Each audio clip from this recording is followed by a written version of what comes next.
2 years ago, from my research, I'm convinced it's much more serious than that.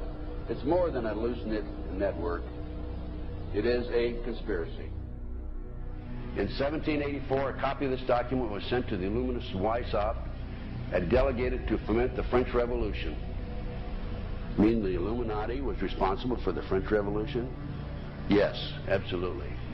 The courier was struck dead by lightning as he rode through Ratisbon on his way from Frankfurt to Paris. What about a little divine intervention there, huh? The police found the subversive documents on his body and turned them over to the proper government authorities.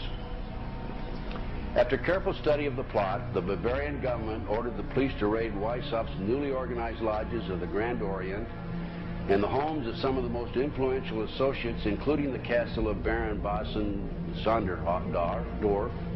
Additional evidence thus obtained convinced the authorities that documents were a genuine copy of a conspiracy by which the Synagogue of Satan had controlled the Illuminati at the top, planned to use wars and revolutions to bring about the establishment of one kind or another of a one-world government, the powers of which they intended to usurp as soon as it was established. In 1785, the Bavarian government outlawed the Illuminati and closed the lodges of the Grand Orient. In 1786, they published the details of the conspiracy. The new order of the world, our enterprise is now a success.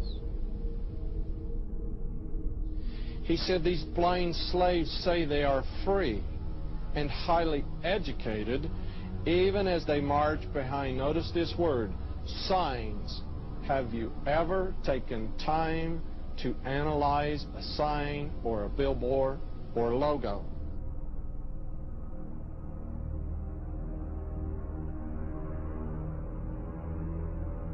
We'll start up here. In 1784, an act of God placed the Bavarian government in possession of evidence which proved the existence of the continuing Luciferian conspiracy. This explains the previous 9 pages, goes into it in detail. We don't have time to do it completely.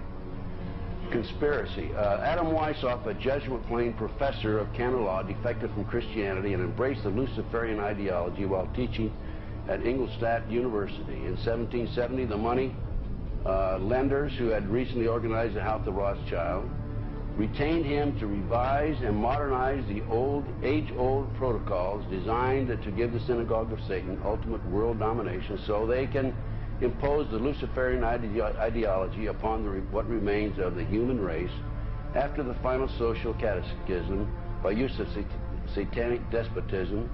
Weishaupt completed his task on May the 1st, 1776. It's a communist holiday, isn't it? May 1, 1776. The plan required the destruction of all existing governments and religions. In 1776, Weishaupt organized the Illuminati to put the plot into execution. The word Illuminati is derived from Lucifer and means holders of the light.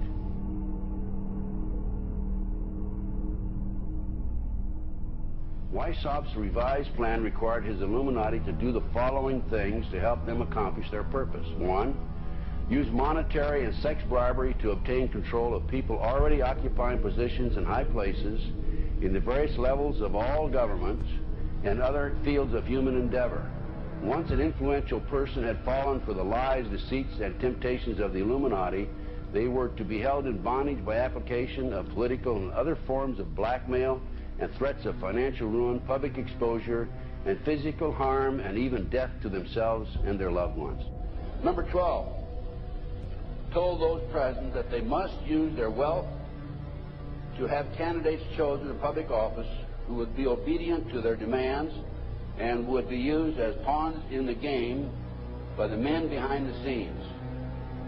The advisors will have been bred, reared, and trained from childhood to rule the affairs of the world. Number 13, control the press. Number 16, infiltrate into the secret Freemasonry to be used for their purposes. That's been documented many times. Number 17, expound the value of systematic deception, use high-sounding slogans and phrases, and advocate lavish promises to the masses, even though they cannot be kept. I will not forget the wound to our country and those who inflicted it. I will not yield. I will not rest I will not relent in waging this struggle for freedom and security for the American people. So I don't know where he is. Nor do, you know, I just don't spend that much time on it. We will not tire, we will not falter, and we will not fail.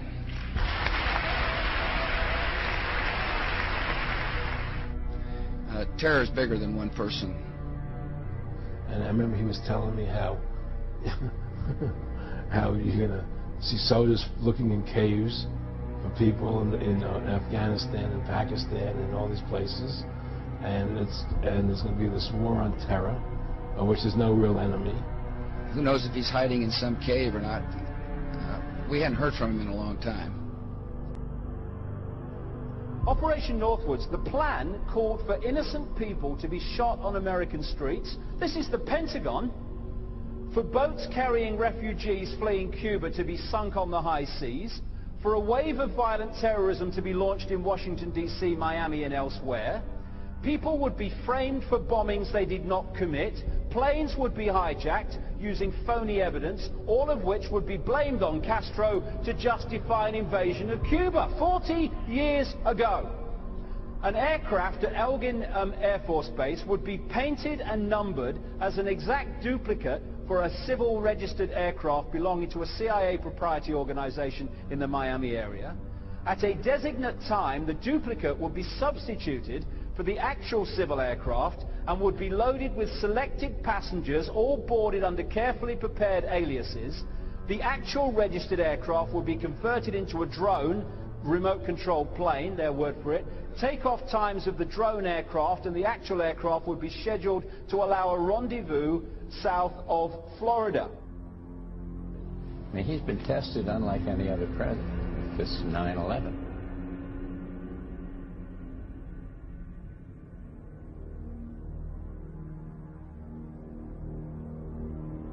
We have in this past year made great progress in ending the long era of conflict and Cold War. We have before us the opportunity to forge for ourselves and for future generations a new world order, a world where the rule of law, not the law of the jungle, governs the conduct of nations. When we are successful, and we will be.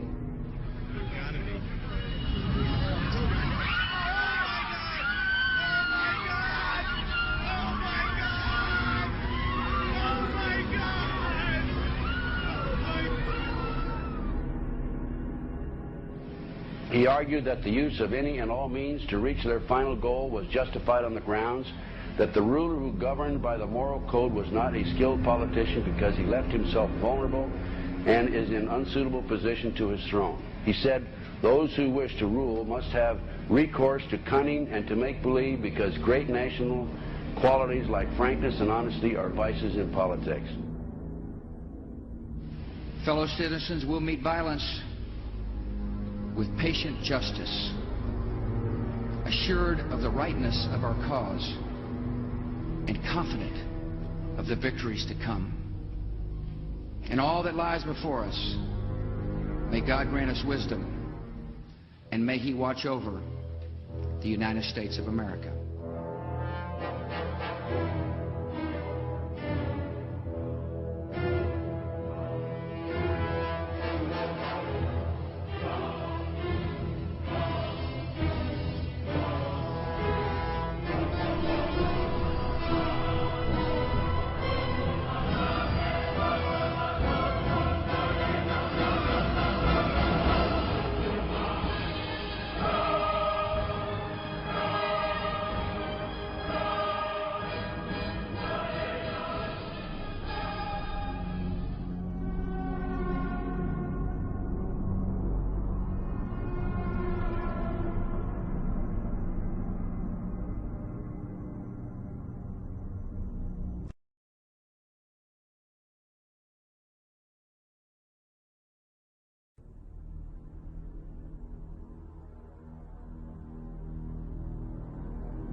Union Banking Corporation was liquidated by the U.S. government, and Prescott Bush received $1.5 million for his holdings in his Nazi business, and that was the beginning of the Bush family fortune for all intents and purposes.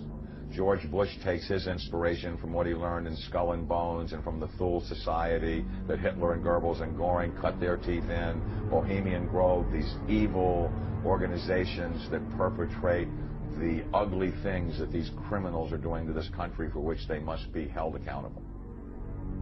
They are the most violent, dirtiest people on the face of the earth. Somewhere Americans are going to have to take their country back and start finding out who are these people. Who are these people we call our representatives, the Bushes. George Bush, the president, his father, went around the country talking about a new world order. The people who are running this country from behind the scenes do not care a thing about Americans or bloodshed anywhere.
You were both in Skull and Bones, the secret society.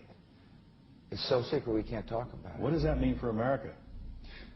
The conspiracy theorists are going to go wild. I'm sure they are. I don't know. I haven't seen the web. Number 322. Sir. Were you a member of Skull and Bones in college in Bush? Were you in the same secret society? That's all right. Let me answer his question. Whoa. Don't chase me. I said do it.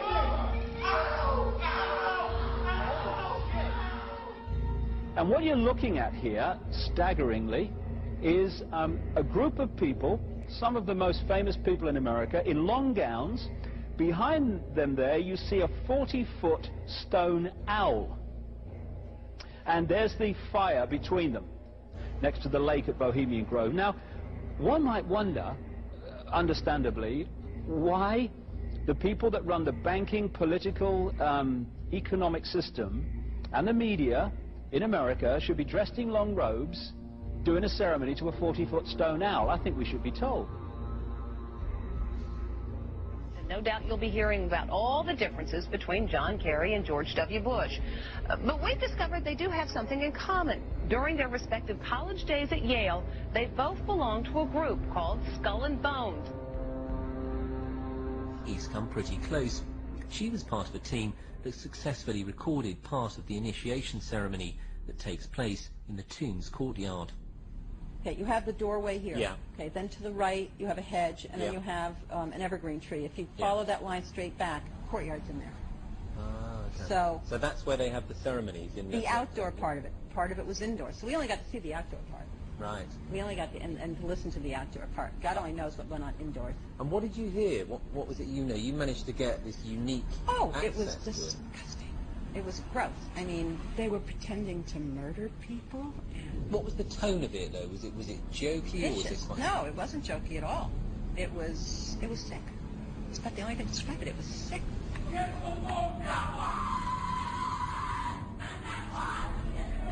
What you're hearing is the first recording ever made of the Skull and Bones initiation ceremony.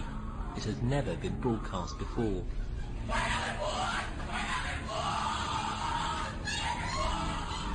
15 new members of the club are being introduced into the macabre rituals of Skull and Bones by the senior students who are about to graduate. The club has what some might see as a strange fascination with death, skulls and bones. There's the chants too, difficult to hear first of all, but including the devil equals death, death equals death.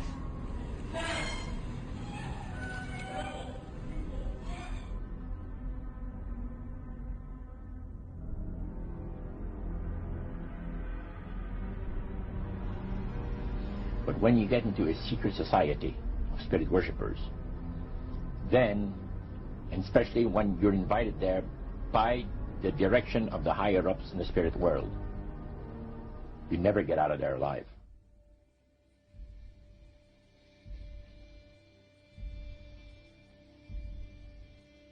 And he told us, he says, look, we worship spirits. We worship Lucifer and all his angels. They're just as beautiful as they did before they were cast out of heaven. He says there was a misunderstanding in the whole thing. He says among the inhabitants of the galaxies. And he says our master was misunderstood. And they always praise the great master, Satan, as a super intelligent being that he is, beautiful to behold. And if he ever appears to you, you won't be able to look upon him because it'll be too bright.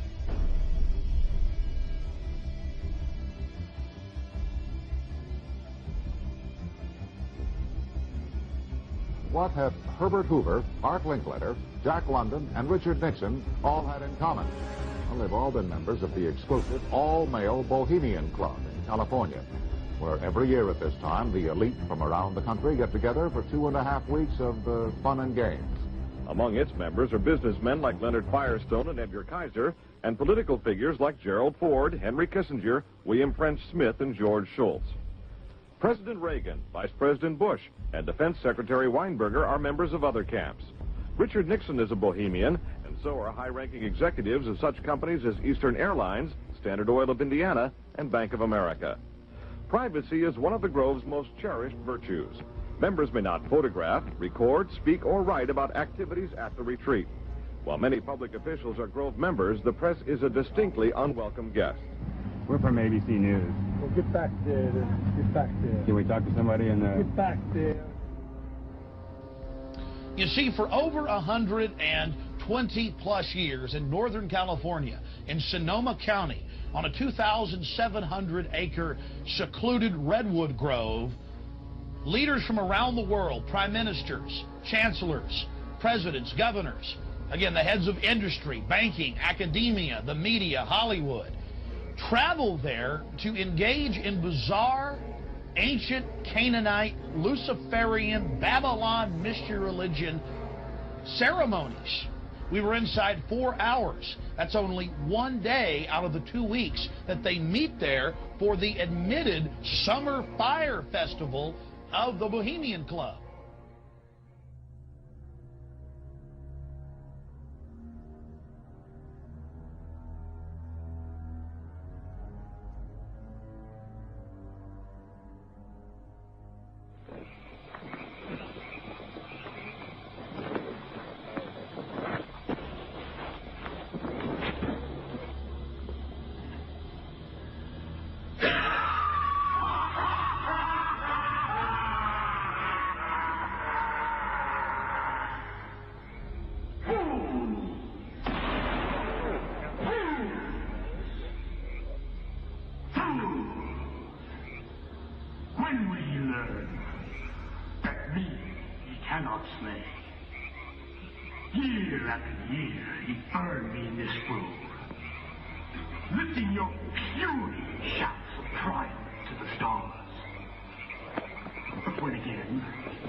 Ye shall read the sign.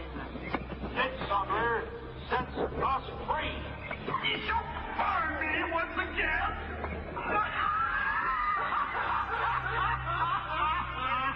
Now but these ways, which hither ye have brought from regions where I reign. Ye fools and priests, I spit upon your fire. Hail fellowship's eternal flame. Once again, midsummer sets us free.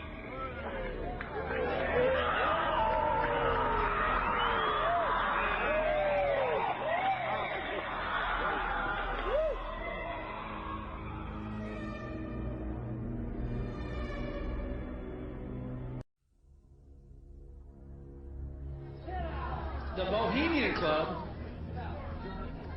as you say, the Bohemian Club, that's where all those rich Republicans go up and stand naked against redwood trees, right? I've never been to the Bohemian Club, but you ought to go. It'd be good for you. Get some fresh air.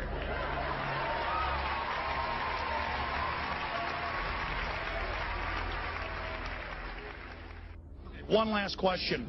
I read a Washington Times article many years ago where you had a comment about the organization, and then now it's been in the Wall Street Journal, it's been in a lot of different newspapers, and that's the Bohemian Grove. And back in, what was it, 1996, when you joined as a Clinton advisor, the Republicans were criticizing you, oh, what about Bohemian Grove? And then you countered them by saying, hey, I don't run around in the woods naked. What did that mean? Here is the before-mentioned Washington Times article where he said, I didn't run around naked like they do. I don't know what quote you're referring to. I'm not aware of any quote like that. Listen, I am a happy member of the Bohemian Grove. I like the folks who come there, and it's really inappropriate for me to talk about the group beyond that. Thank you. Have you been there for the ceremony with the cremation of care? Frankly, I don't think that's something I need to talk to you about. Really? That's right. Well, I'm Alex Jones, and I snuck in there in 2000. I'm the guy that blew it wide open and got the video. It's been on national TV. Well, I disrespect you for that. You do? I do. But there's a lot of big public officials going in there. Don't we deserve to know? I don't know anything about you, and I don't know anything about your film. But if you go in there with an understanding, you violated that understanding by releasing that film, and I don't respect you for that. Really? But we have public officials. I'm sorry. You took an understanding when you went in there that you would not do that film. And did you have an understanding when you went in there? No. Did you crash it? Yes. Yeah, and it has no trespassing signs there too, doesn't it? No, they put them up after. Oh, I'm sorry. Just walked in. I'm sorry, sir. I've been there before. I know what the circumstances are, and I'm sorry you violated the understandings. That was not a gentlemanly thing to do. But what about the ritual? Is the ritual genuinely?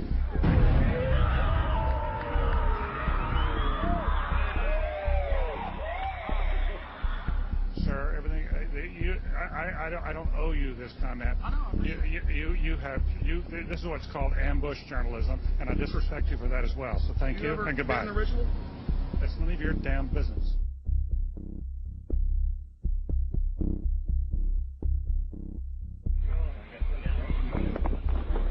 Wow. Prince of all mortal wisdom, owl of Bohemia, we beseech thee, grant us thy counsel.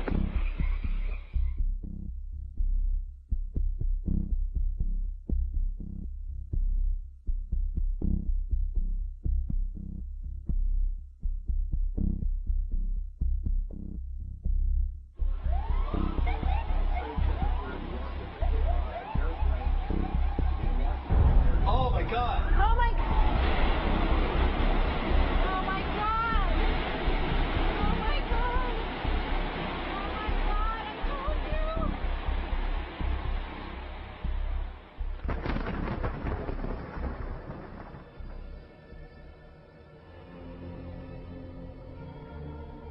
Today our nation saw evil, the very worst of human nature.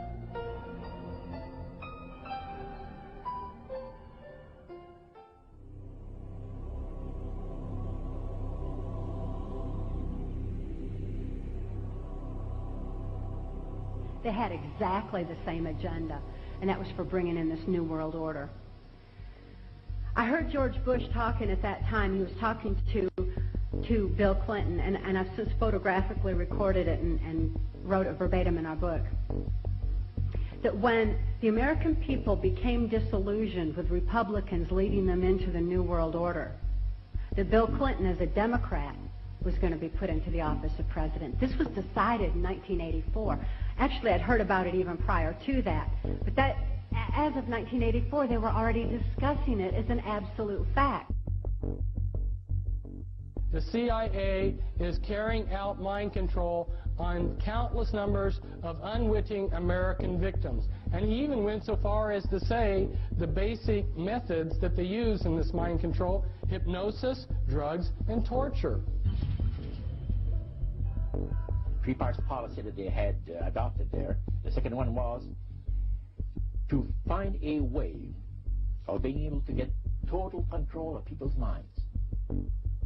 And that would be done by taking hypnotism out of the realm of the occult and introduce it as a new science for the benefit of mankind.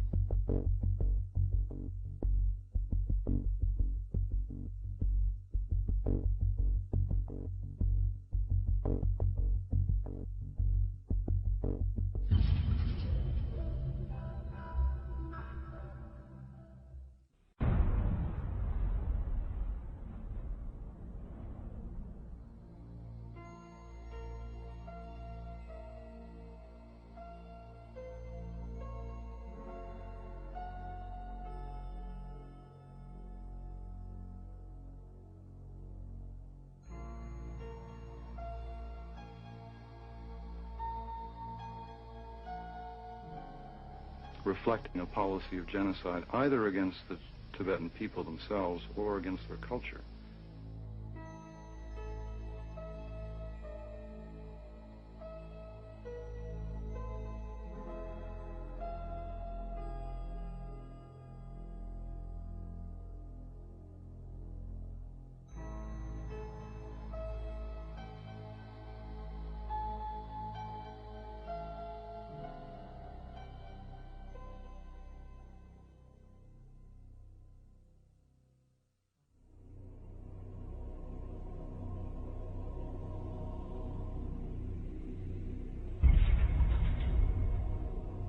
Once I realized I had met an honest, genuine, high-level Freemason who told me there were 13 levels of Freemason above the 33rd degree, and that these people were God. There was no God, they were God.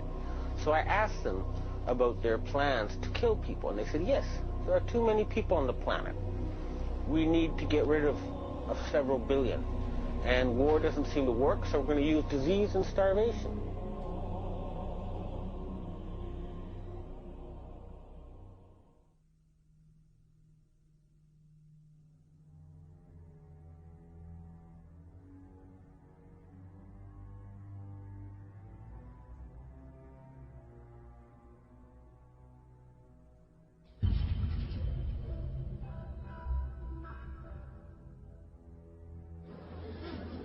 He knew what was happening, and he attempted to warn us when he left office. He told us, quite bluntly and in no uncertain terms, to beware of the military-industrial complex.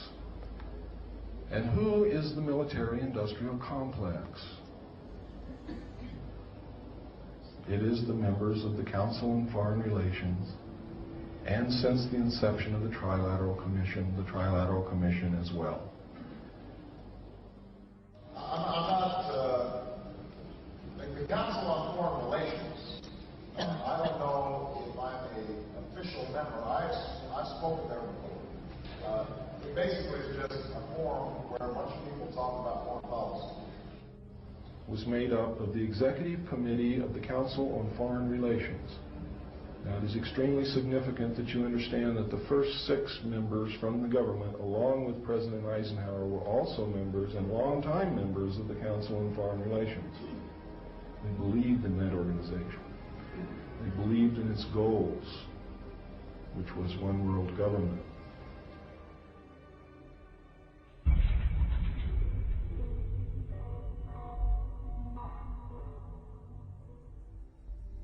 Number 15, create industrial depression and financial panic, unemployment, hunger, shortage of food, use this to control the masses or the mobs and use the mobs to wipe out all those who dare to stand in the way. Well, I'll tell you right now, every expert I've talked to is talking about food shortage. And it's coming, I'm convinced. What were they? Because I'd never seen anything like that. And his statement was that if he told me, I would be one of few people in Madison, Georgia that knew about them. And he says they're disposable coffins.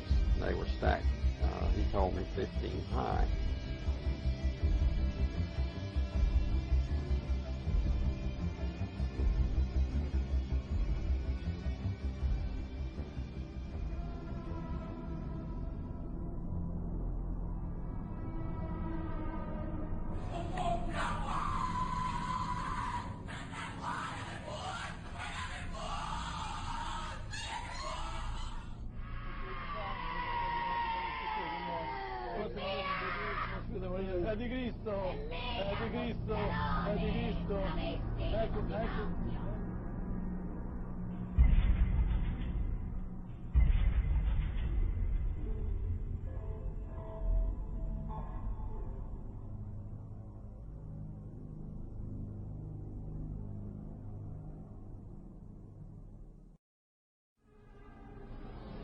One of the driving forces behind this movement, the Illuminati, is the Satanic cult movement in this country today. So I began my little journey forward. And one of the matters that I developed information about was an individual I learned about was Aleister Crowley. He likes to have his name pronounced Crowley to rhyme with holy. And the Satanists today, and for the number of years in the past, have basically used his philosophy and his writings as a guide. He had so many Masonic degrees that you could fill up 5 pages of a book with them. This guy was probably the most highly honored Mason in the world. He styled himself the wickedest man in the world. He believed himself to be the great beast. And he changed his name to Aleister Crowley, so it would add up in both English, Hebrew, and Greek Kabbalah as 666. In 1904, Crowley had a communication with an extraterrestrial being named Iwas. And this being, through his wife, kind of a channeling type operation, brought forth a book that was called the Book of the Law in 1904. And this book declared that the slain and risen God, i.e. Jesus, had stepped off the throne, and that a new God, the crowned and conquering child, was taking his place. As a result of this, Crowley proclaimed the end of Christianity and the start of Crowleyanity. Crowley taught that the way you could live forever was by vampirizing little children sexually. And he personally bragged of having slaughtered 150 male children in 1 year. This is why he was called the wickedest man in the world. And now listen to this sentence, folks, closely. For the highest spiritual working, one must accordingly choose that victim which contains the greatest and purest force. A male child of perfect innocence and high intelligence is the most satisfactory and suitable system. We're talking about human sacrifices.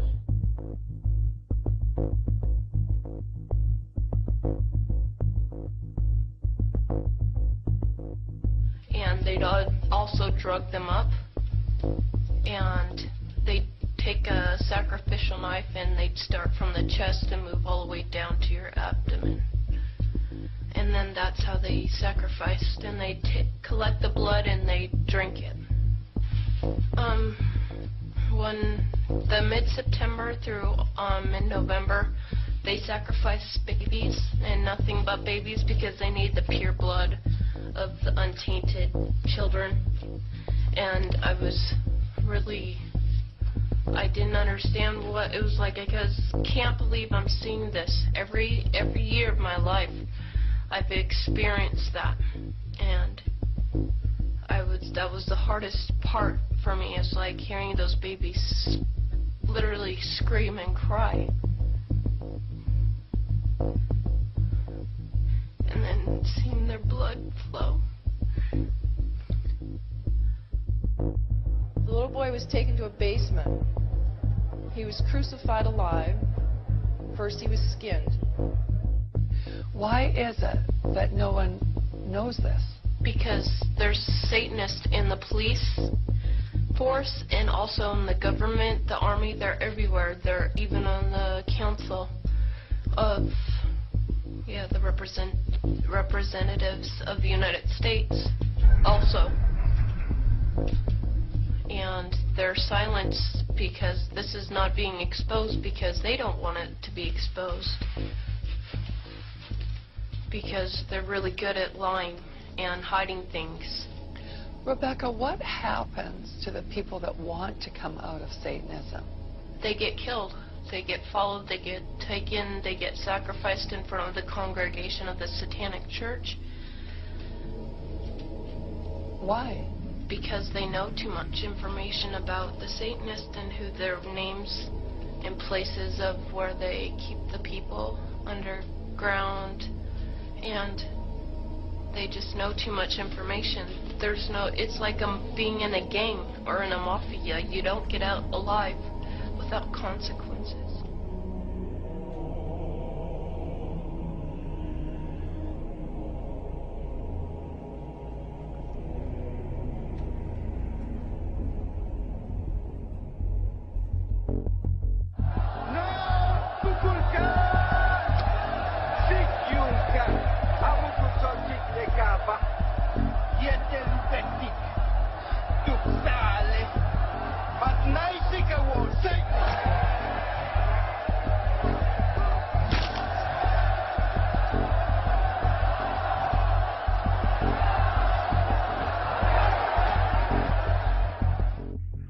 Control the world by bankrupting their own businesses. The Illuminati owns most, I would say 99 9/10 of the stores that you walk into and shop and the gas stations you go to. And they are going to destroy them on purpose.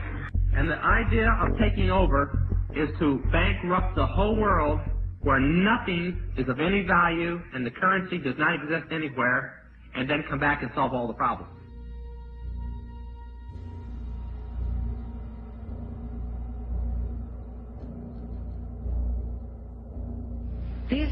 These guys who are manipulating my mind and programming me for mind control purposes claimed, and these criminals in control of our country as well, claimed to be gods, demons, and aliens in order that I feel totally helpless, in order that I felt like they were beyond my realm to affect.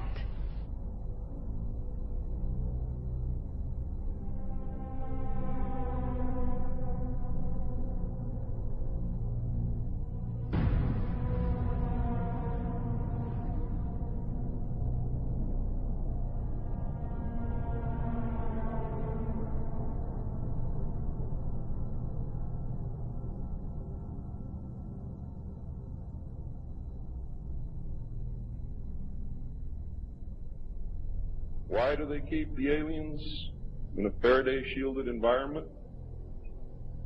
Because they have a tendency to disappear right through walls.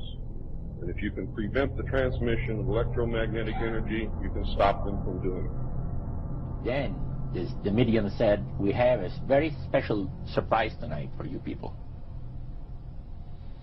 A spirit will manifest itself openly here in a few minutes. And right through the wall. Now, the lights weren't terribly bright, but they were like living room lights. A couple of floor lamps, and maybe some of these. And that translucent being seemed to come right out of the wall. How did you feel right at that moment? It's almost like my heart stopped a little bit. You know, very weird feeling. So it was a lady in a beautiful evening gown, swirling. And she said to Mary, my dear sister, you are so wonderful to have asked for me.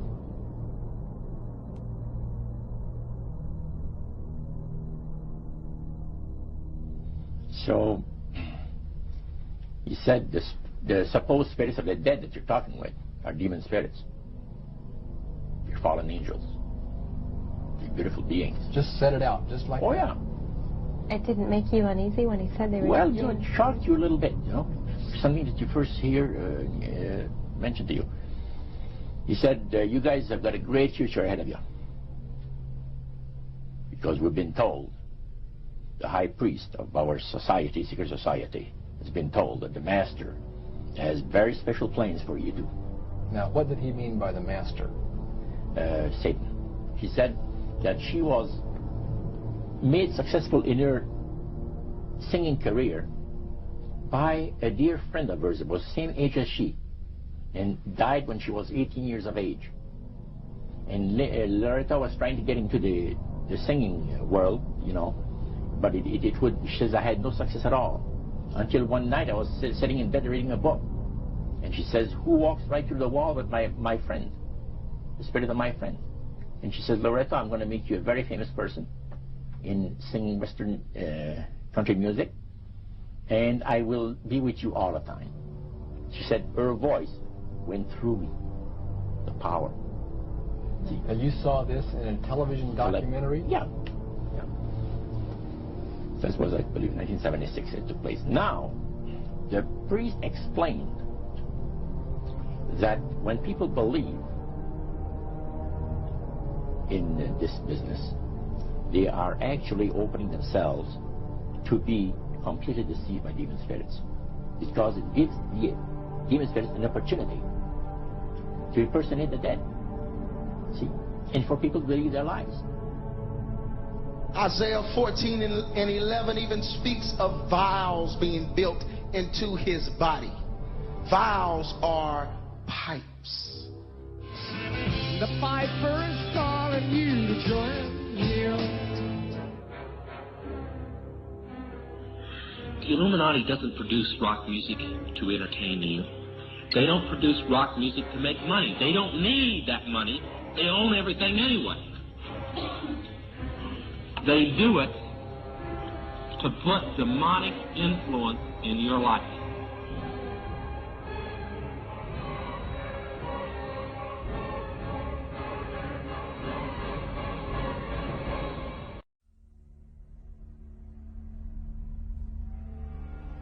Prominent men, meeting in secret, who directed the course of civilization, are recorded in the writings of all people. The oldest is the Brotherhood of the Snake, also called the Brotherhood of the Dragon, and it still exists under many different names. The Brotherhood of the Snake is devoted to guarding the secrets of the ages and to the recognition of Lucifer as the one and only true God. If you do not believe in God, Lucifer, or Satan, you must understand that there are great masses of people who do. And their beliefs and actions based upon those beliefs will affect me.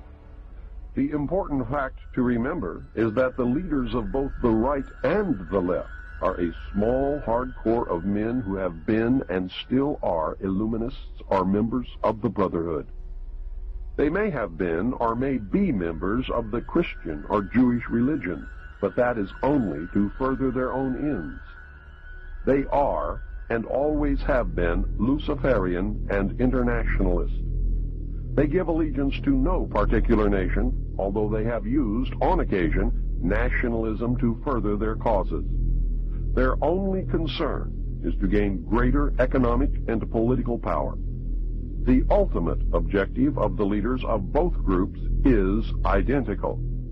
They are determined to win for themselves undisputed control of the wealth, natural resources, and manpower of the entire planet.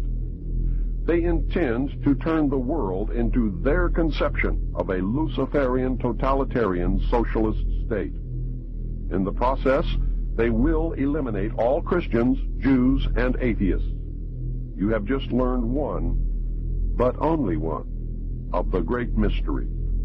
But now it had to change.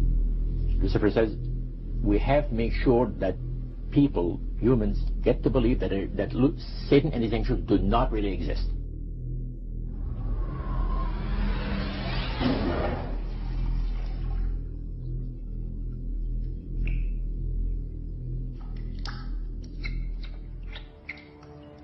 That's what they're trying to do. They're trying to disconnect us from multidimensional infinity so that we don't see the world from that perspective, and therefore see through the illusion and see through the nonsense and see through the lies. And then once they've disconnected people, they then program this lower level of our consciousness with a reality that suits them.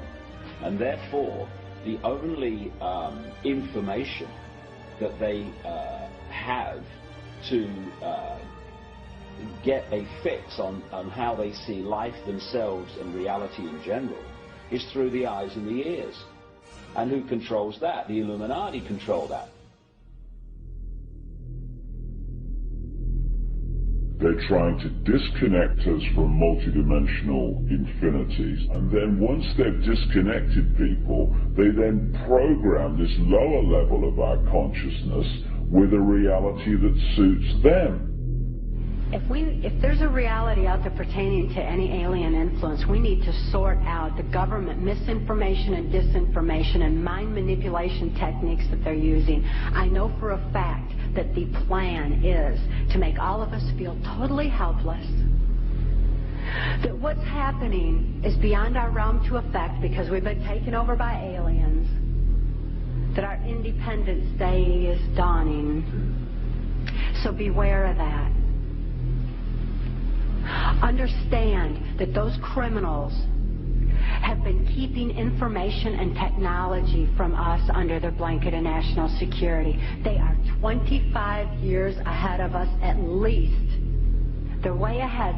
So when they say, it's aliens, and they show us some incredible technology, don't fall into the trap of feeling totally helpless, that this is beyond our realm to affect. Superstition begins where knowledge leaves off. And they have been keeping knowledge from us for a long time. People have all kinds of belief systems. And I'm sure each and every one of you has various and different belief systems as well. I'm not saying that there's no such thing as aliens. That would be foolish of me to even say anything like that at all.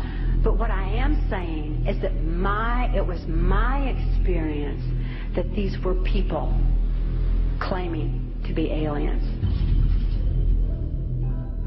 Some people in this world are about to destroy the sovereignty of nations, take away our Bill of Rights. The UFO thing is integrally tied into this in some way. I'm not exactly sure how, but if extraterrestrials are real, then they're controlling everything, believe me. If they're not real, they're being used as a threat from without to scare people into coming into this one world global unity of humanity in order to face that external threat. But in the process, we're going to lose. The ordinary man will lose. You need to understand, disinformation is deliberate deceit to hide other things. And so there's so much of that. And some of it is surprisingly well-sponsored disinformation. I'm going to sum up this talk and mention an overview of the alien agenda. The alien agenda is really decimate the planet, to take the remaining human subjects as slaves, and the aliens would use this planet for their own means. My question I'd like to ask is this. If the aliens have a 1,200 IQ, can speak all these languages, and are so powerful, what prevents them from just taking over? Well, it's a good question. We're an alien species to them, and our germs have a tendency to kill them. They're also a dying race, and they're in far worse condition than anybody with the worst case of terminal cancer. They are in need of us to some degree. And some of it is surprisingly well-sponsored disinformation. So I think my question is actually to Clifford Stone. You said that you had seen aliens on a craft that had crashed. I wondered if you could describe what they looked like. I could, but it would probably take a whole lot of time. The reason I state that, when I got out in 1989, we had cataloged 57 different species. You have individuals that look very much like you and myself that could walk among us and you wouldn't even notice the difference.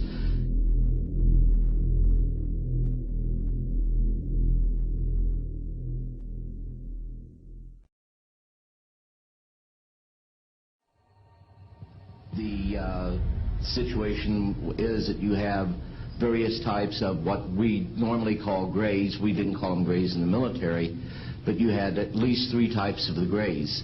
You had some that were much taller than we were.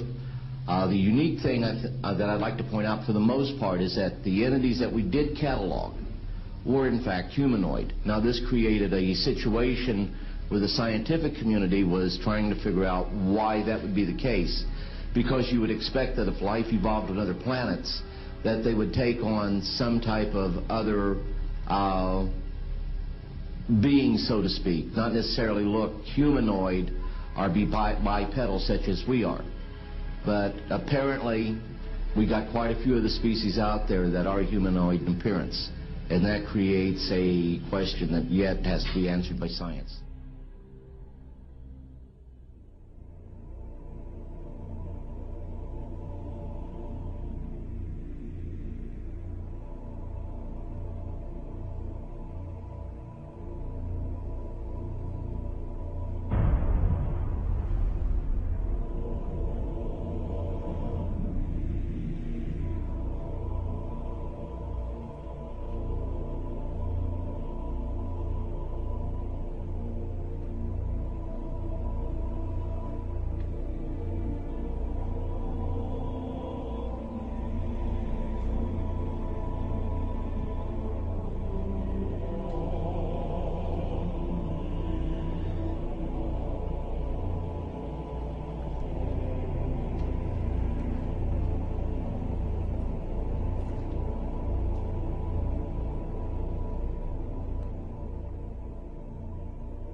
Does that explain some of the visual glances of these things?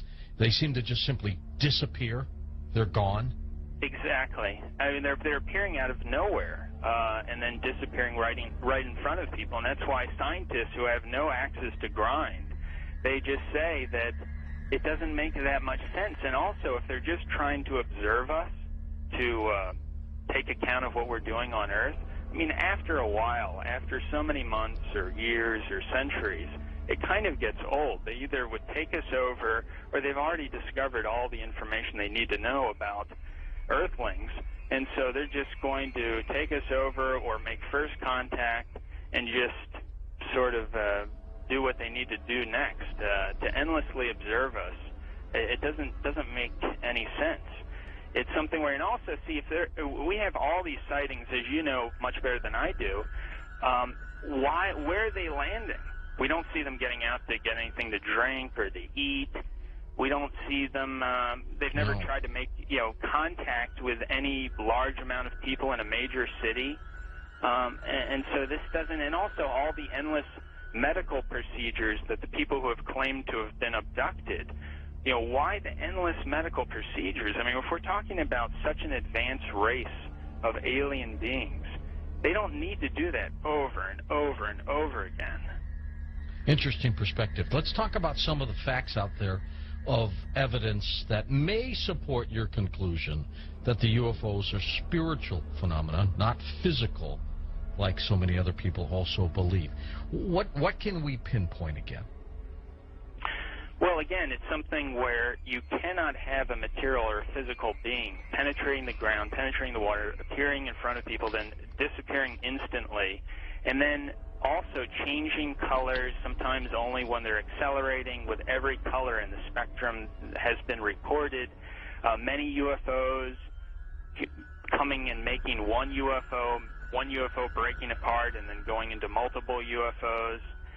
It doesn't make sense. And then not only just that, but to get into the fact of how far they're traveling and the speed that they would have to travel, and just the other problems with cosmic dust and traveling at the speed of light, and then running into those bits of cosmic dust, the explosions that would be created, the amount of energy that would be consumed in traveling from these distances. Just all those kinds of things really scream out that you're dealing with a spiritual phenomenon, not a material or physical phenomenon. There does seem to be a deception here, because I've always wondered, you know, my gosh, if they're that benevolent, if they're that understanding of humankind, make yourself available.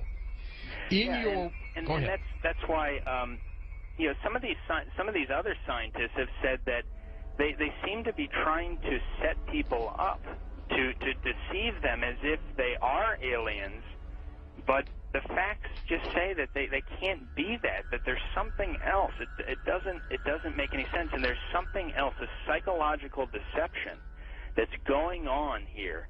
And many of these scientists say, I don't know what it is, but we've concluded that it's got to be that. It's got to be something bigger is going on here than just them trying to show people that, yes, you know, here's a UFO that you're seeing now, we are aliens, that there's got to be something else going on here, on top of the fact that the characteristics of them show that they just cannot be some material or physical craft. Do you think humans are involved in the deception? I'm losing my voice here. I gotta pop it back.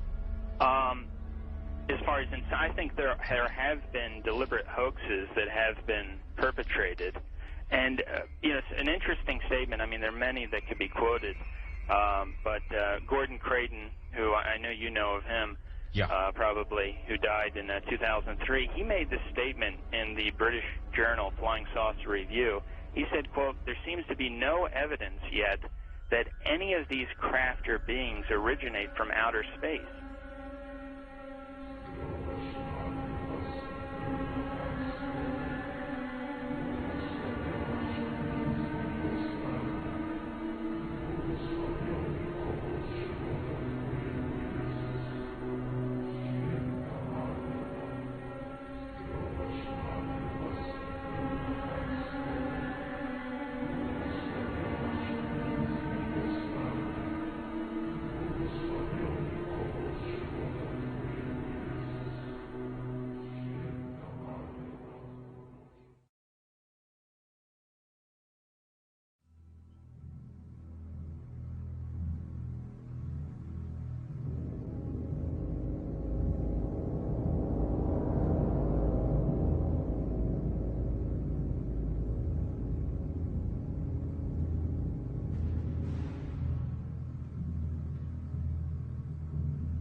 They appear to have the ability to materialize and dematerialize without a trace.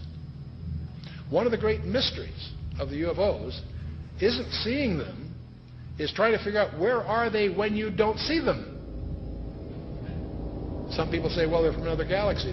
Most physicists will debunk that for lots of reasons. They seem to pose that way, but for lots of, if they came, you know, if there are that many coming from another galaxy, you think you'd sense the traffic. We'll come to that with some more reasonable explanations, and you're going to discover the two top researchers in the last century, really, is Jacques Vallée, France, and J. Allen Hynek, the American. Now, J. Allen Hynek was head of astronomy at Cornell, and he set out to debunk this nonsense about UFOs, and he became one of the most ardent, competent, balanced researchers in the trade. J. Allen Hynek, he died a few years ago. Both of these respected researchers came to the conclusion that they're not intergalactic for lots of physics. There are a lot of physics rebuttals to that conjecture. They both argued that these things are demonic. Their term. They've written many, many books. You can check them out. These are not religious people. They're not people with any kind of personal agenda. But they came to the conclusion that these things, on the one hand, and by the way, we take for granted that we strip away the nonsense and the hoaxes, set that aside. There's tens of thousands of files you have to wallow through. When you cut through all that, there's still a core group, a substantial core group of real events that need explanation. And so on the one hand, they exhibit physical properties on the one hand. On the other hand, they also violate all physical laws. And so the conclusion from that both J. Allen Hynek and Jacques Vallée and others have come to is that they're hyperdimensional, that somehow they come from another dimension periodically.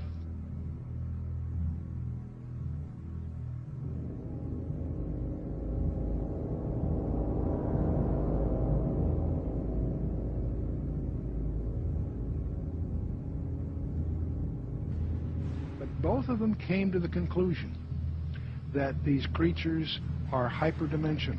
They're not from some other galaxy. They also both concluded they're hostile because they pretend to be something they're not.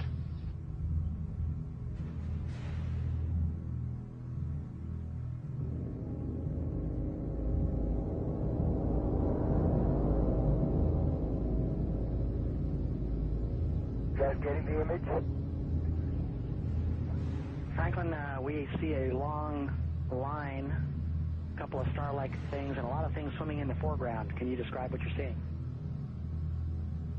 Well, the long line is a tether, and there's a little bit of debris that kind of flies with us, and it's illuminated by the sun at such a low angle, so there's a lot of stray light, and it's getting washed out quickly, but Claude is trying to do a quick, good job here adjusting the cameras. It wasn't until a few years ago that I really started to get into researching all this information, looking at, going through thousands of pages of information about UFOs that just confirmed, what I had already believed about this phenomenon, that I believe the evidence clearly points that they are, in fact, demons. And, there are others, Brother Michael, who are now beginning to believe that as well. So you're not out there all by yourself anymore. So these demons would make them then spiritual phenomenon. I would take it, right?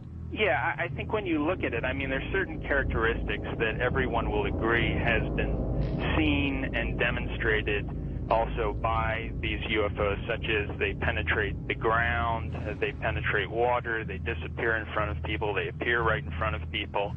One person will see a UFO and the person next to them will not see the UFO. They change colors, sometimes only one accelerating. They change shape, they change size. Many people have made the comment that they seem like they're alive almost. And so these are all characteristics of something that's not a physical or material being or construction.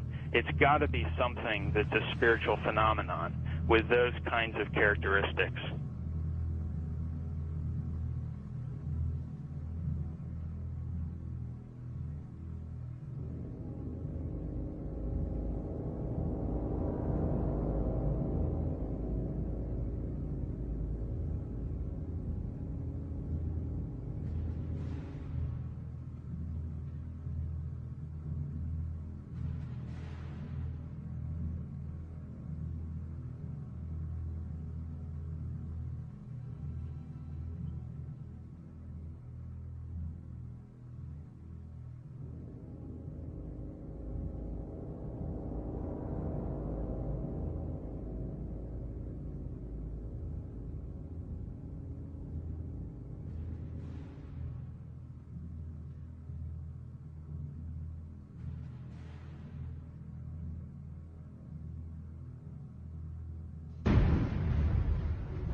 somewhere between 1 and 3%, various polls agree, somewhere between 1 and 3% of Americans claim that they have had an abduction experience.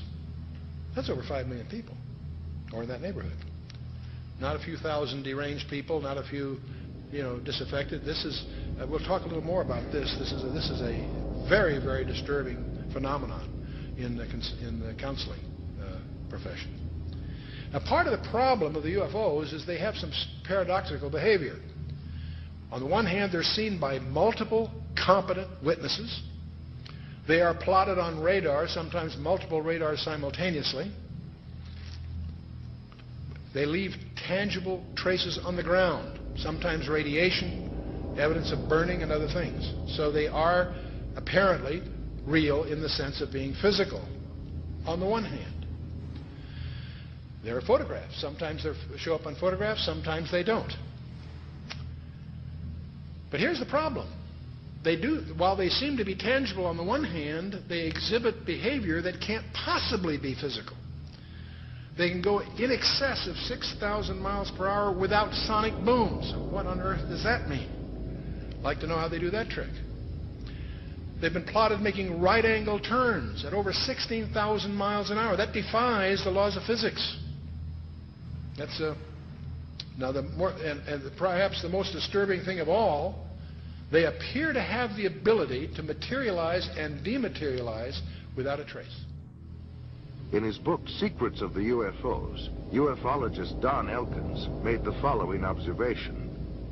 I have found that some people can achieve the contact phenomenon simply by being hypnotized, and the same general message permeates over 90% of the millions of words received by thousands of people around the world. No one knows what hypnosis is. No one knows what goes on in the mind. It's an altered state of consciousness like yogis and witch doctors have been practicing. It loosens the normal connection between your spirit and your brain, and of course if the hypnotist can control you, make all kinds of suggestions, make you think things are happening that are not happening, make you think you have powers that you don't, experiences that you haven't, even implant memories. Other beings, if there are other minds out there, they could also do the same thing.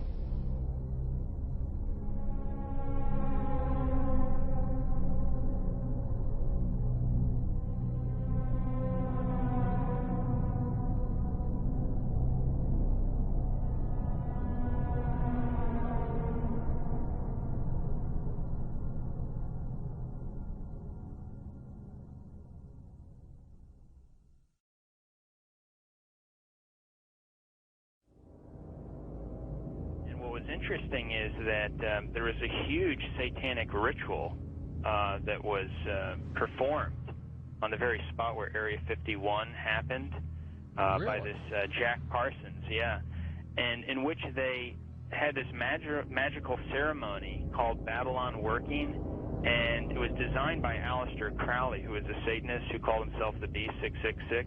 Yes. And the purpose of this series of magical ceremonies, which was performed on the spot of Area 51, where it's now located, was to unseal an interdimensional gateway, they said. And so this, they hoped, would allow other entities known as the, quote, old ones, access to our space-time continuum. And this witness said that he saw Jack Parsons rip a hole in space-time there, and he said that something evil flew in. And one other interesting point is that Aleister Crowley, who was a Satanist, who called himself the B666, as I just mentioned, he claimed to have contact with some kind of alien named Lamb. And this Lamb, he drew a picture of this alien that he was in contact, receiving messages from this being. And the picture that he drew of this alien, it's a striking resemblance to the common gray ET drawing.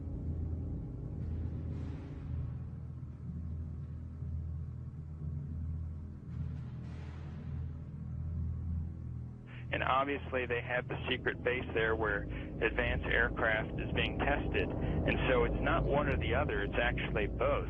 And what's interesting is this fellow Jack Parsons, who was the main person involved in the satanic ritual, he was involved in creating some of the most advanced technological stuff that we have right now in rocket propulsion systems. He was even involved with a lot of stuff that NASA does. They even named a crater on the moon. It's called the Parsons Crater. It was named after Jack Parsons. Right. So you see all the connections here. You know, I've long believed that if there is satanic activity on this planet, and I believe there is, if they are in constant communication with these demons, or even if they conjure them up, Brother Michael, is it possible they do with their rituals and things like that?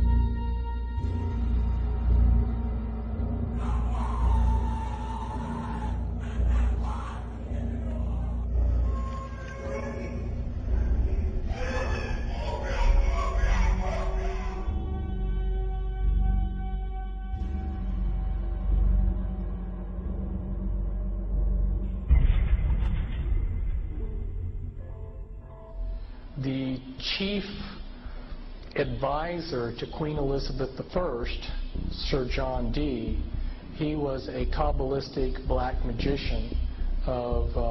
He had gone to the continent and learned from the top Jewish Kabbalists black magic, and he was the chief advisor in the British Empire. And he created Enochian magic and the Enochian language, which the Illuminati, which are hiding behind the Jehovah's Witness headquarters, they use Enochian rituals. Sir John Dee conjured up demons or angels, okay, with his black magic. The beings that he conjured up, there were pictures drawn of them, and they look identical to what we call gray aliens. Okay, I tell you something. And then I visit with debriefing people that came out of high levels of the Illuminati, and these different types of aliens are participating in Illuminati rituals.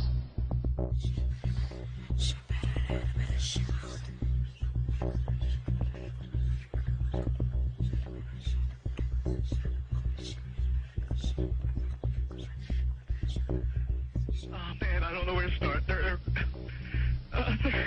They're gonna they'll triangulate on this position really soon. Well, you can't spend a lot of time on the phone, so give us something quick. Okay. Okay. What we're thinking of as aliens are they're extra-dimensional beings that an earlier precursor of the space program made contact with. They are not what they claim to be. They have infiltrated a lot of aspects of the military establishment, particularly the Area 51. The disasters that are coming, the military, I'm sorry, the government knows about them, and there's a lot of safe areas in this world that they could begin moving the population to now aren't. But they're not doing anything. They are not. They want the major population centers wiped out so that the few that are left will be more easily controllable. Discharge.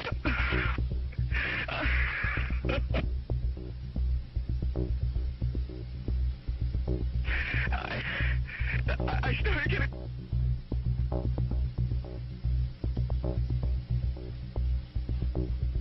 In some way, something knocked us off the air, and we're on a backup system now. It's the government, or... I don't know. It has to be something, though.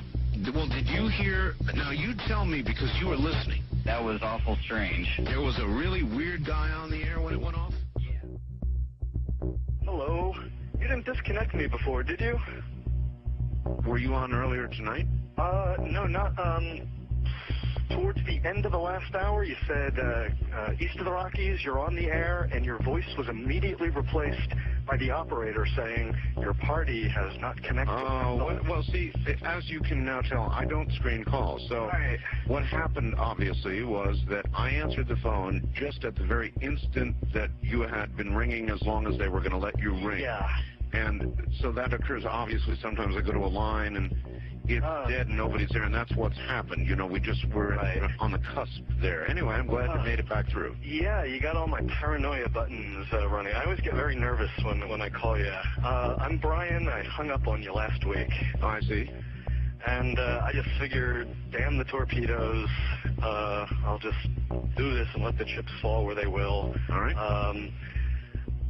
Everybody, I am the Area 51 caller. That's my statement, and let you or whatever tear it apart. You claim you're the Area 51 caller? I am the man. How do you account for the fact, Area 51 caller, that part of the way through your spiel, the satellite went down? I have no idea, and it scared the heebie-jeebies out of me that night.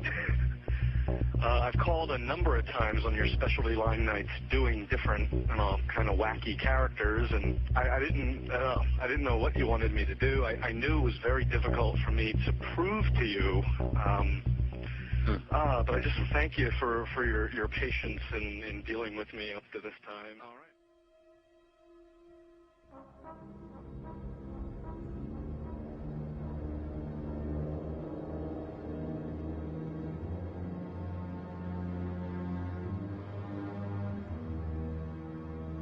Perhaps we need some outside universal threat.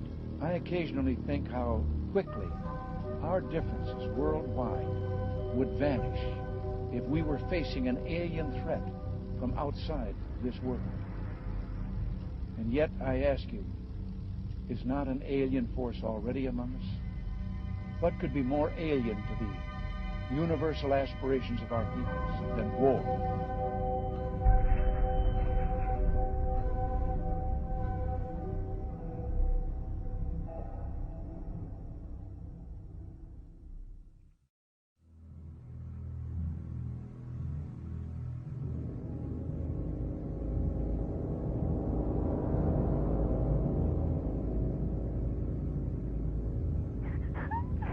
I pray that her mind may be opened to her. We bind all the powers of darkness. Don't you worry. Who are you? Who are you? The Keeper? Rebecca? Rebecca, Keeper, get out of the way. I command you to stay out of the way. Rebecca? Yes? Say, I, Rebecca, Rebecca. want love. Stay out of the way, Keeper. Stay out of the way. Say, I want out. I want out. Say, I put my trust I put my trust in God. in God. In God. Stay out of the way, Keeper. God. No, maligno, maligno, è Cristo più forte. Cacciale via. Di la verità. Di la verità.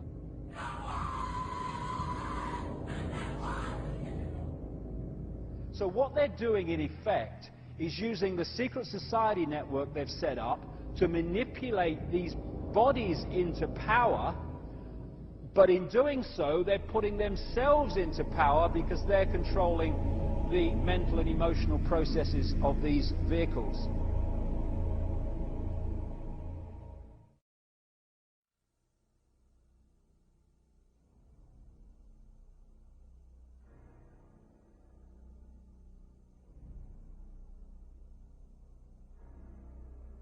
There are many different kinds of entities that do not have a human form, that operate just outside of human sight, and history has recorded them as demons and all this stuff.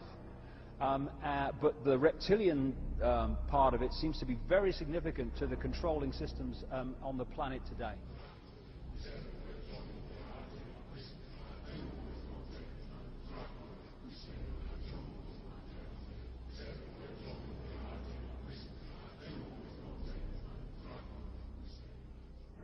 Today, there's a lot of genetic experiments and the Nephilim being created that are hybrids, and this is a very important part of what the Illuminati is doing. And they have been intermarrying with what the public calls aliens.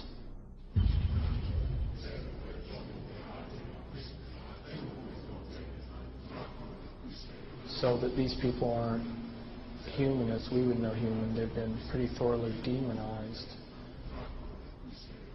The bottom line is I have concluded that there are no good aliens. The aliens are demons, and we've got a mixture going on of demons and flesh and blood, and we've also got other genetic experiments.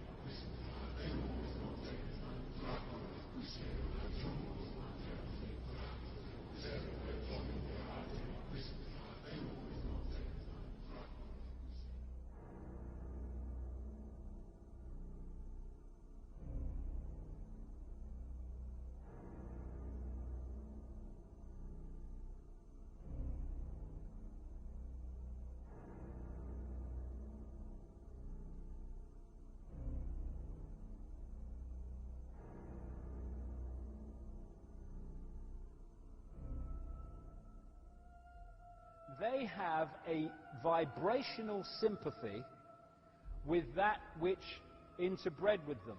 And this doesn't have to be physical interbreeding either. Remember, a demon, get the little spooky picture. They are a fallen angel, an unclean spirit. They can assume any form or go into anything. I have concluded that there are no good aliens. The aliens are demons.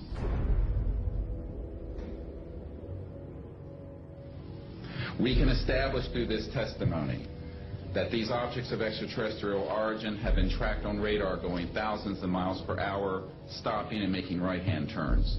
That they use anti-gravity propulsion systems, which we have already figured out how they work. That extraterrestrial life forms have been retrieved, and their vehicles have been taken and studied thoroughly for at least 50 years.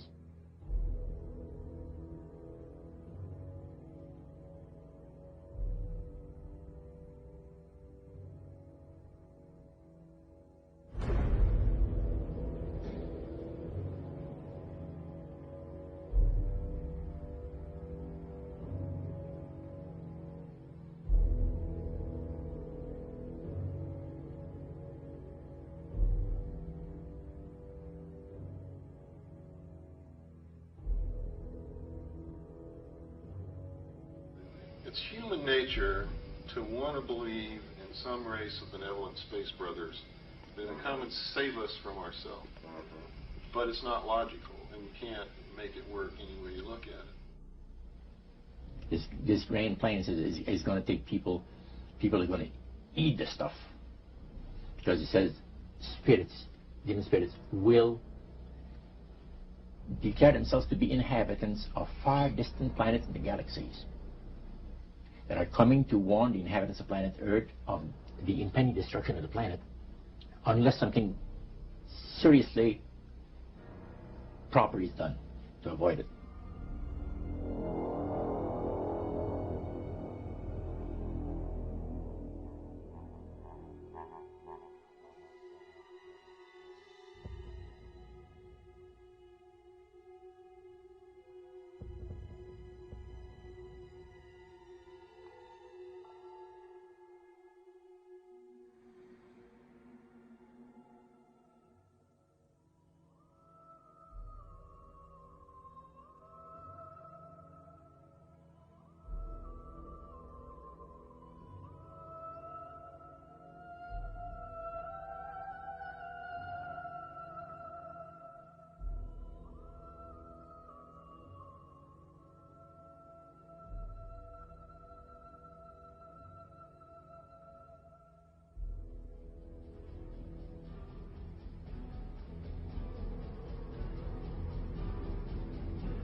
Some might call it a power lunch, but it sounded more like a reunion of brothers.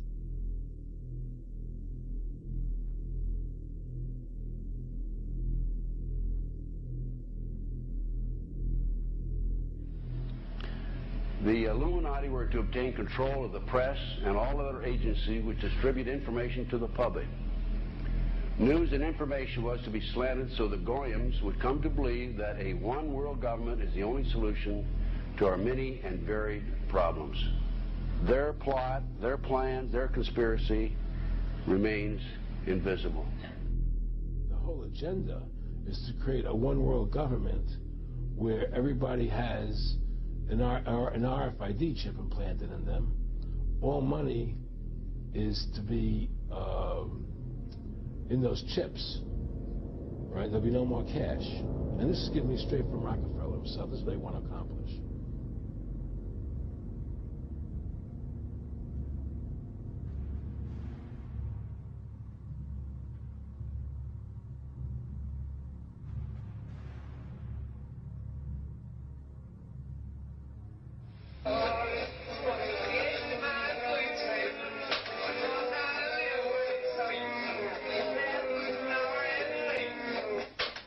He says at the end of this is he will give you 666.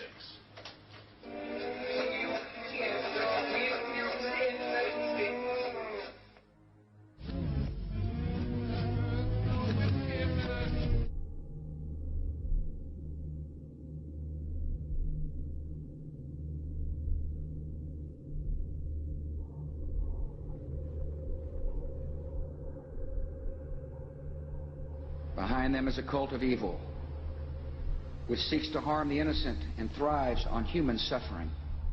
Evil has found a willing servant.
So you make a list of hypotheses. This is obviously not a natural phenomenon, and the extraterrestrial explanation seemed to be the best one. Why shouldn't we know that there's got to be life throughout the universe? So why shouldn't it be able to come here, especially since there must be civilizations there that are thousands, if not millions of years ahead of us? But then, as you get more and more data, you realize that's not what the witnesses are describing. What the witnesses are describing is something that, in many cases, comes out of nowhere, disappears into nowhere. There are cases of objects becoming transparent on the spot, physical objects, material objects. And I have no question that people have said, well, the valet doesn't believe this is physical. Well, of course it is physical. It's material at some times, but it can also change shape. It can also merge with other objects, and it can also disappear on the spot. Well, if it does that, then it could be from anywhere, anytime.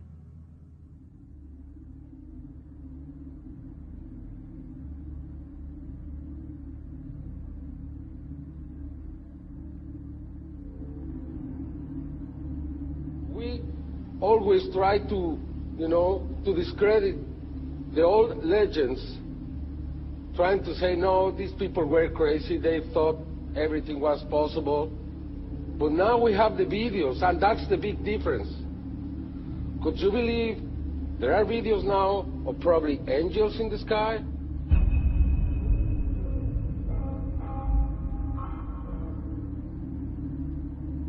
And then I started looking at some of the things that didn't fit. And one of the things that I had to ask is, when did this actually start? Every UFO book starts with, on June 24, 1947, Kenneth Arnold saw something about cranium and so on. Well, that's not really true. I mean, we have data from the 30s and the 20s and from 1896 and 1897 all over the United States, and then you can go back in history. And many people don't want to hear that. They want to hear that this is, if you follow the first level extraterrestrial theory, then ETs, discovered us when the atom bomb went off and they came here to study us. Well, that's not what the data says. So when did it start? And I found, an enormous wealth of data going back to medieval times and even before. Of course, as you go back in history, you lose the cultural context, and it's harder to understand the data. But in medieval times, there were records, especially the records of the church, that were kept very, very carefully about strange phenomena. The skeptics are always saying, well, give us your best case and we'll take it apart. There is no such thing as one best case in any field. You have to look at an accumulation of cases and look for patterns, and then that's how the phenomenon reveals itself to you. And for a long period of time, or for a period of time, I believed it was extraterrestrial. I now believe it is interdimensional, the phenomena. In other words, we're looking at so-called spirit beings from another dimension. And I back this up in the new book by equating it to ancient manuscripts where these beings manifested to human beings and what their reactions were, and then comparing it to reactions present day of people who have had encounters, and the similarities are striking. Because first of all, you say to yourself, why would let's say anyone deliberately crash saucers in Roswell, New Mexico, and then allow the bodies to be retrieved? What are these bodies, in fact? And it took me a long time to figure this out. And this is a theory, okay? There's a difference between the grays, the little guys, right, that we see that have now been enculturated with the big black slanted eyes that are about 4 feet tall, all right? Those, let's just call them the grays because pretty much everyone knows them as grays. But there's another creature which people and abductees talk about that they see on board the ships, and these are tall beings, and they assume different forms.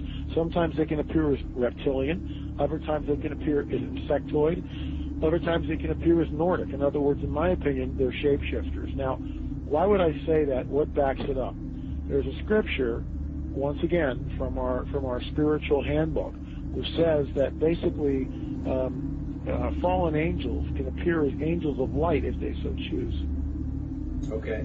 They can appear as angels of light if they so choose. That's a shapeshifter, but it shapeshifts. It can appear as whatever it wants to appear. Insectoid, reptilian, who knows what the thing really looks like. In my opinion, it's probably a reptilian. Apparently there was some sort of a confrontation, there was some sort of a war between these beings, sides were drawn up, and we're kind of like, we're almost like cannon fodder in a way. It's unseen war, which is happening in another dimension all around us that we don't see.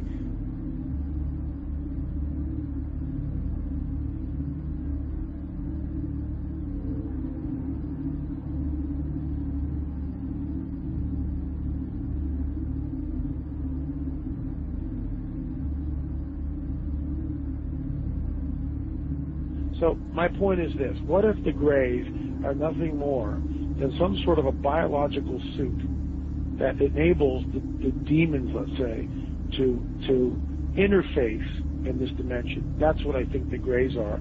That's why they're expendable. I'm thinking, I wonder if there's some sort of like a biological clone or some sort of a body, if you will, that these demons could interface, inhabit, and then, of course, move about in this three-dimensional time-space continuum.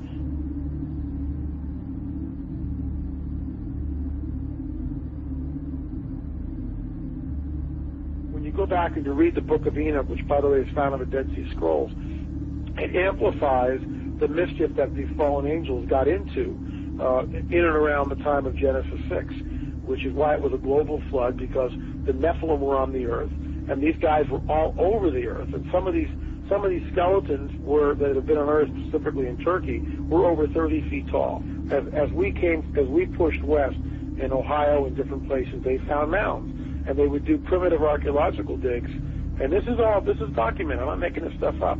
They found skeletons, oftentimes, that reached over 9 feet in length, with 6 fingers, 6 toes, and red hair. Now, one of the great mysteries of the West is what happened to these giants. There was nearly 60 skeletons brought out of this cave, but today they're nowhere to be found. Is it that there is some kind of archaeological cover-up that has occurred here?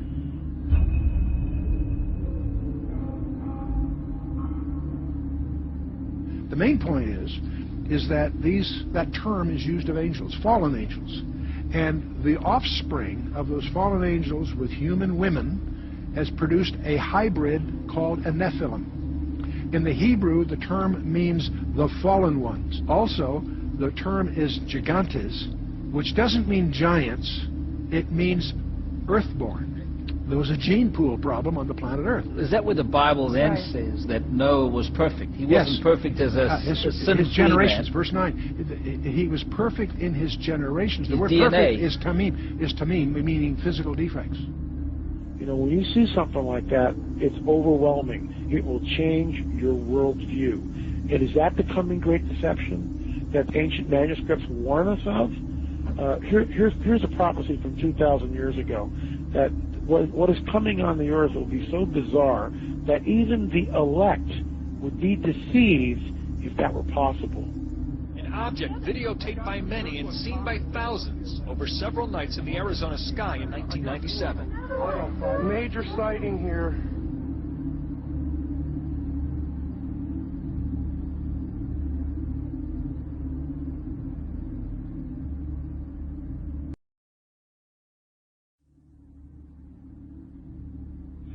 I believe that many of us were shown these documents over the years so that later we would talk about it. I mean, how can you keep the existence of extraterrestrials, if they were real, a secret? And how could anyone keep quiet knowing that they had seen documentation, official government documents labeled top secret, that expressed that these extraterrestrials were real and had visited this earth? I wanted to know just how true all of this was, and I began a program of research to find out if extraterrestrials were real. What I discovered was amazing. What I discovered, ladies and gentlemen, is that there has been a plan in existence to create an artificial extraterrestrial threat to this earth in order to create a one-world totalitarian socialist government.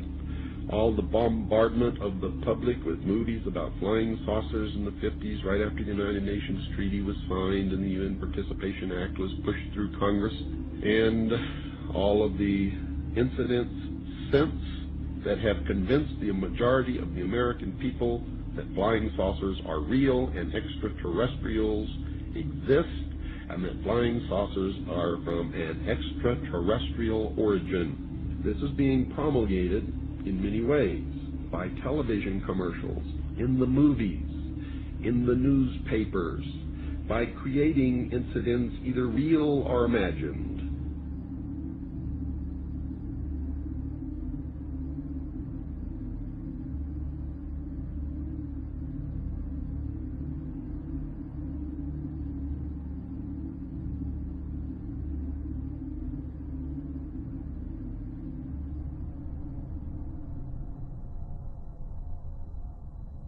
I mean, how can a nuts and bolts spacecraft, you know, two objects that are supposed to be made of metallic steel, fly into each other at thousands of kilometers an hour, become one object and then fly off in another direction? He says the UFOs do not seem to exist as tangible manufactured objects. They do not conform to the natural laws of our environment. They seem to be nothing more than transmogrifications tailoring themselves to our abilities to understand. The thousands of contacts with the entities indicate that they are liars and put-on artists. The UFO manifestations seem to be, by and large, merely minor variations of the old-age demonological phenomenon.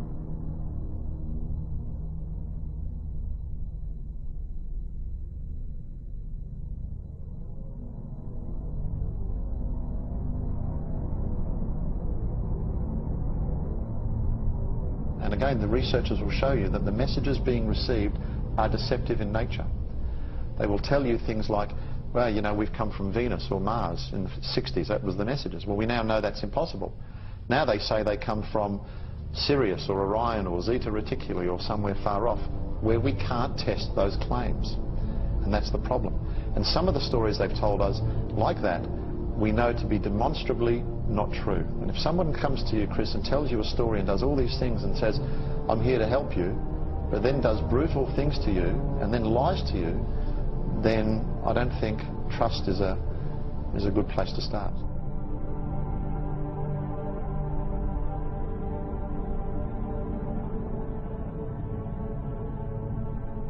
There is no evidence, I wish to emphasize, that these life forms from elsewhere are hostile towards us.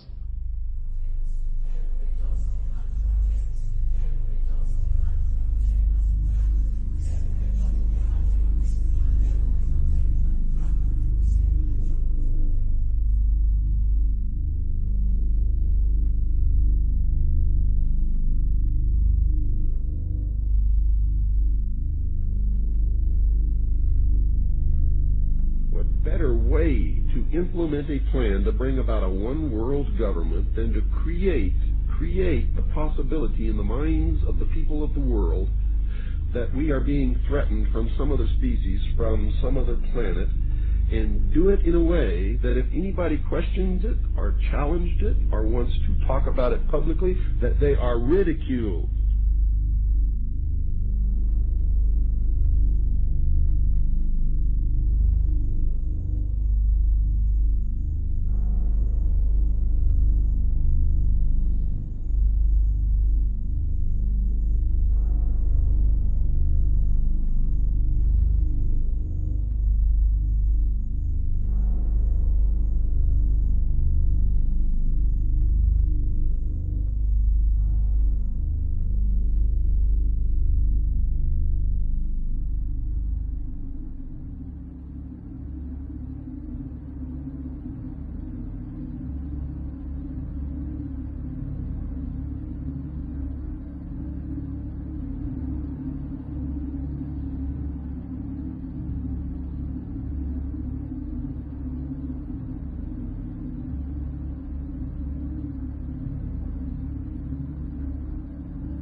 My mind balked at the idea of believing that maybe all of my friends and all the bloods, innocent blood spilled by all my friends, and they had died at the hands and on the altar of corporate greed by a bunch of occultists.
because people have asked me in the past, quite rightly, I understand it, why would someone give their life to this conspiracy, this global takeover, in 1500 or 1650 or 1820, when they knew they were never going to be around to actually see it happen, which is what they're trying to do now, playing the cards they're playing now? The answer to that is they were just vehicles. These entities are the common force passing through history.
In other words, demons can inhabit a person. Then you also must know that demons can and do inhabit inanimate objects. I've seen it happen over and over again.3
点22分14秒时，一个直径1米多的光球从空中落到了洛阳镇欧凯电器有限公司厂门里侧。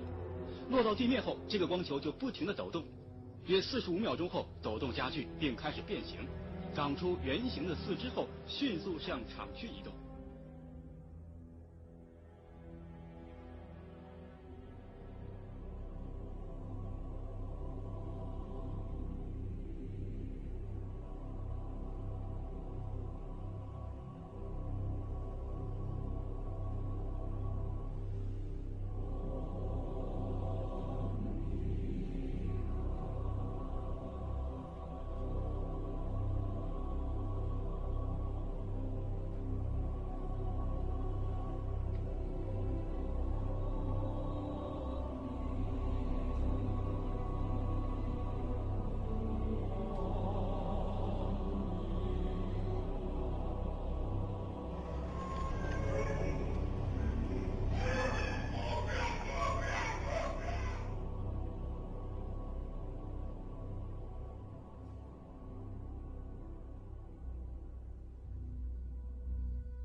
Said you're going to see guys going to caves looking for looking for people that they're never going to find.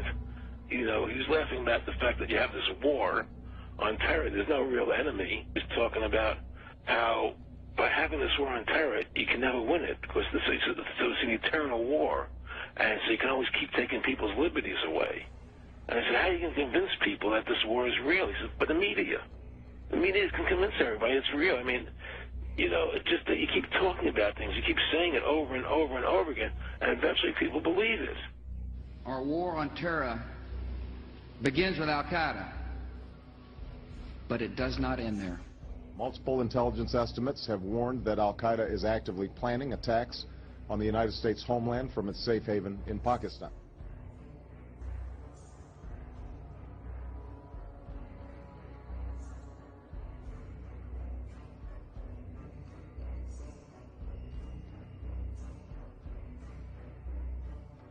The last time you had an actual president was Kennedy. Ladies and gentlemen, the very word secrecy is repugnant in a free and open society, and we are, as a people, inherently and historically opposed to secret societies, to secret oaths, and to secret proceedings. Even today, there is little value in ensuring the survival of our nation if our traditions do not survive with it.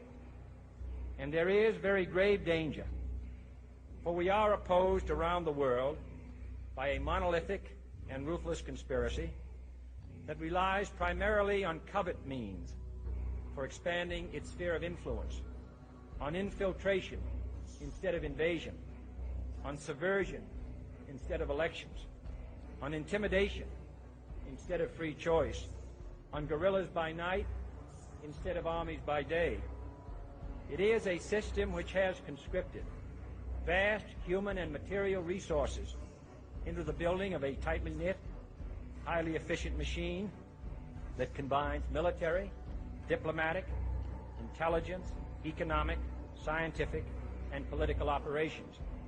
Its preparations are concealed, not published. Its mistakes are buried, not headlined. Its dissenters are silenced, not praised. No expenditure is questioned, no rumor is printed, no secret is revealed. But I am asking your help in the tremendous task of informing and alerting the American people, confident that with your help, man will be what he was born to be, free and independent.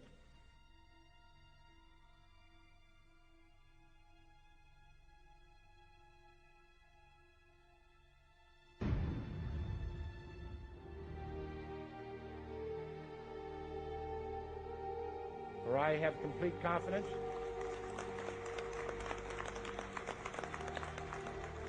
in the response and dedication of our citizens whenever they are fully informed.